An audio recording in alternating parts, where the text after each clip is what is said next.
A's Extra. Welcome back to the Anglers Extra pregame show. Chatham and Cotuit set to face off for the final time in 2019 here at Veterans Field. I'm Josh Schaefer with A's manager Tom Holliday, and it's time for today's manager show. Tom, your team's won 8 of its last 9 games. What do you make of the team during this stretch?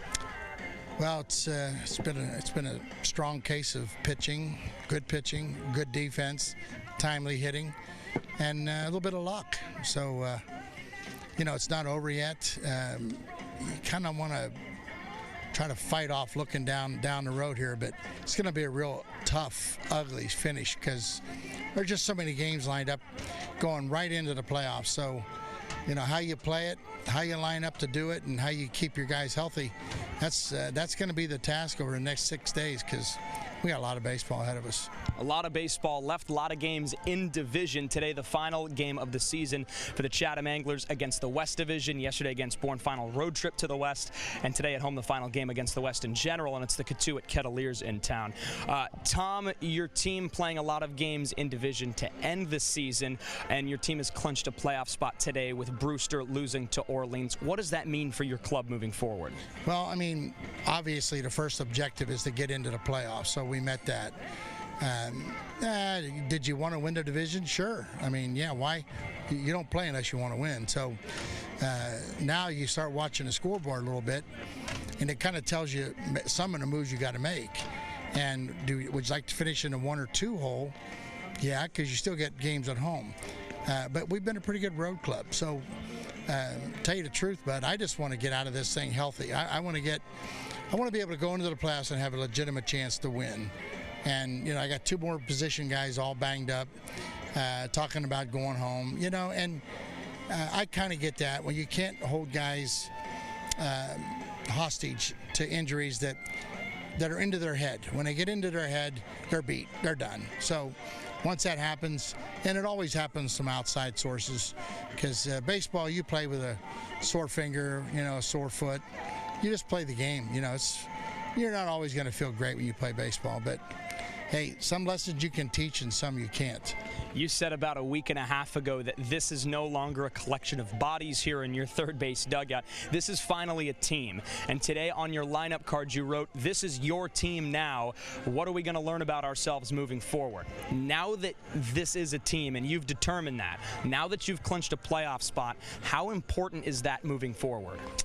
Well, it's a little bit like the Last Supper, and there was somebody in that room that really wasn't part of it. And there's some guys that are on this team. We have 30 guys here.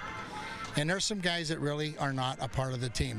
They don't bleed for their teammates, and that's hard to do in 8 weeks. They get that for 9 or 10 months.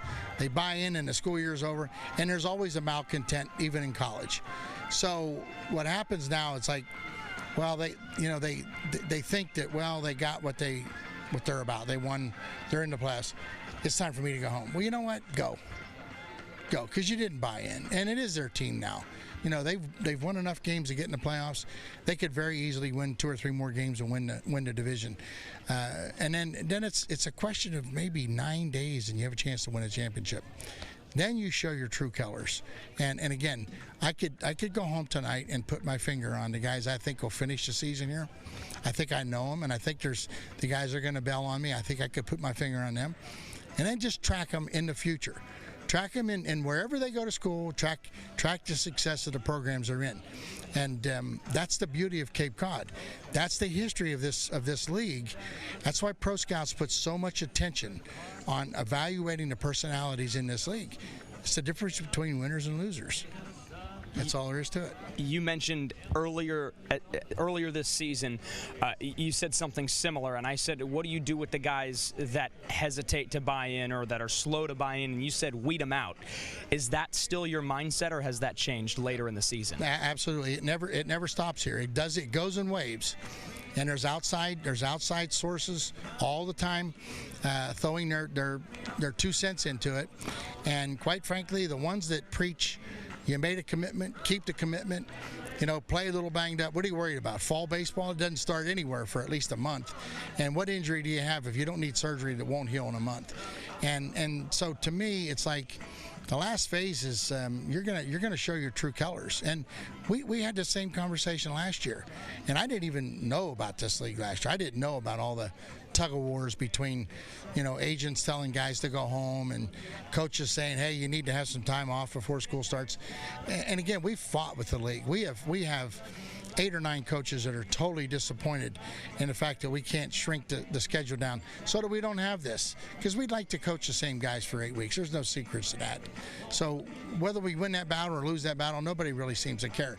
So the bottom line is, it takes 9 guys. You'd like to have 2 or 3, in case of somebody getting hurt during a game, and it takes enough arms to go out there where nobody gets hurt. And if that's what we end up with, that's what we'll play with. Well, Coach, you said your main objective was to get in. You're in. So good luck today against Cotuit and moving forward for the rest of the regular season. Yeah, and don't misunderstand a word I say, because am I irritated? I'm irritated about people that can't keep commitments. I've always been that way.